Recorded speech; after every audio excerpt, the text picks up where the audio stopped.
Hello from Kingfisher, Oklahoma. I'm so excited because we're diving into the book of 2 Kings today. 2 Kings, pretty amazing. Ahab has died.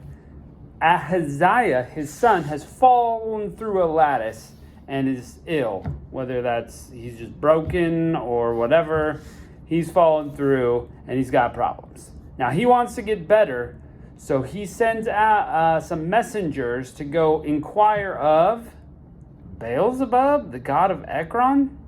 You got to be kidding me. We've got Yahweh, the living God, in Israel, but we're not going to go talk to him. So this does not sit well with God. So he sends a message to Elijah to go confront these messengers. And he does. He confronts the messengers and says, listen, your master, here's the message. He's going to die.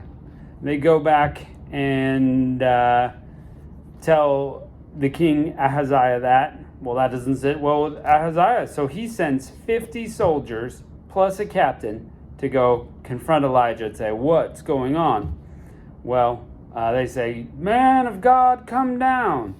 And Elijah says, if I'm a man of God, let fire come down and consume you. Toast. Those guys burnt to a crisp. Done. Died. Then 51 more soldiers come at Ahaziah's behest. Fire again. Goodness gracious. This is an awesome story about the power of God. Then 51 more soldiers, the captain trembling and saying, please, please don't kill me. I want to live. I'm humble. I know you're the man of God.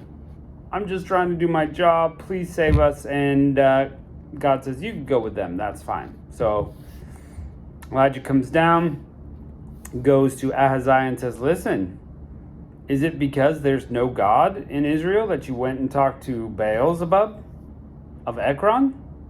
Well, because you've done this, you're going to die. And it was so. He dies. So moral of the story here for us, don't serve a false god. It's not going to go well. God is powerful. God is mighty. Why would you not inquire of him? Instead, you go to a false god. Crazy. Chapter 2, we get a super famous story. You may not know the story, but you at least know a reference from the story. So Elijah, it's his time to go. So he starts walking from one town to another, telling Elisha, hey, you're following me? Stay here. But Elisha doesn't. He goes with him. Prophets all along the way are telling Elisha, you know, your master's going to be taken from you today. And he says, I know. Shh, be quiet. And Elijah asks Elisha, if there's one thing I can do for you, what would it be? And he prays for a double portion of the Spirit of God that Elijah has. Whoa, that's a difficult thing to do. That's super powerful.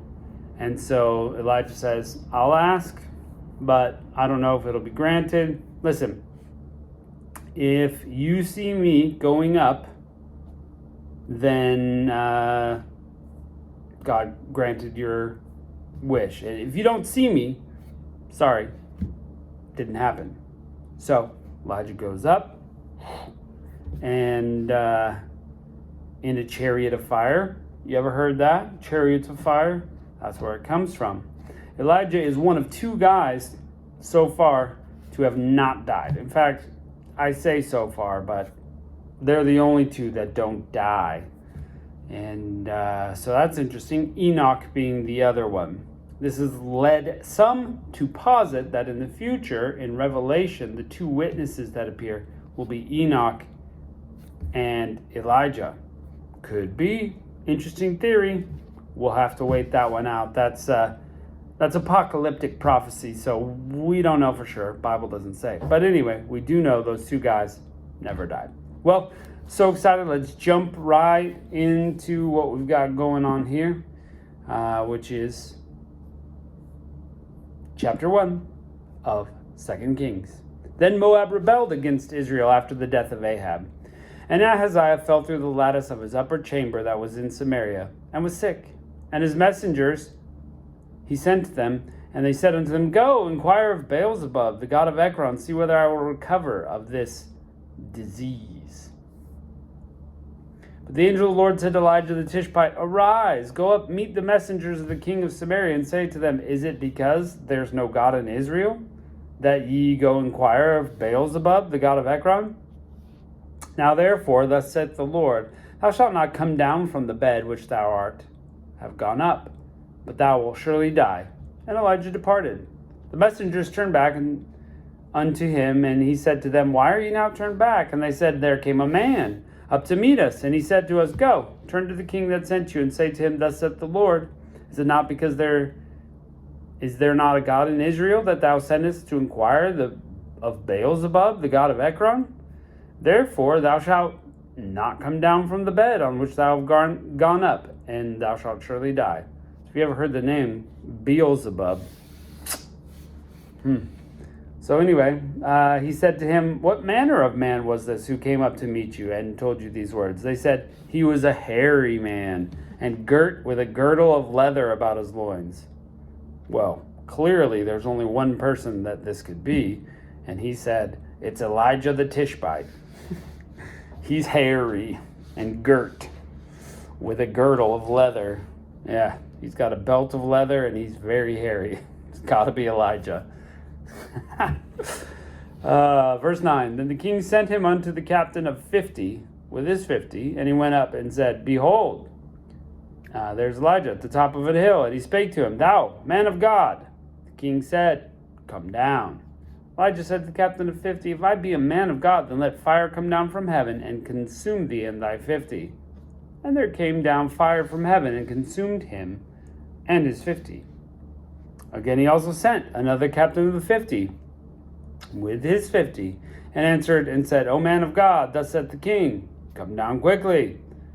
And Elijah answered and said to them, If I be a man of God, let fire come down from heaven and consume thee and thy 50. And fire came down from heaven and consumed him and his 50.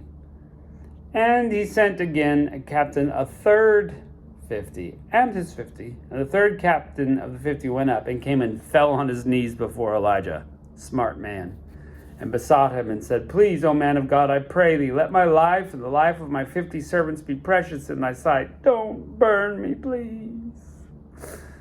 Behold, there was fire that came down and burnt up the two captains and the former 50s with their 50s. Therefore let my life be precious in thy sight. The angel of the Lord said to Elijah, Go down with him, be not afraid of him. And he arose and went down with him unto the king. And he said, Thus saith the Lord, For as much as thou sent messengers to inquire of Beelzebub, the god of Ekron, is it not because there is no God in Israel, that to inquire of his word? Therefore thou shalt not come down off the bed which thou art gone up, but shalt surely die. So he died, according to the word of the Lord which Elijah had spoken.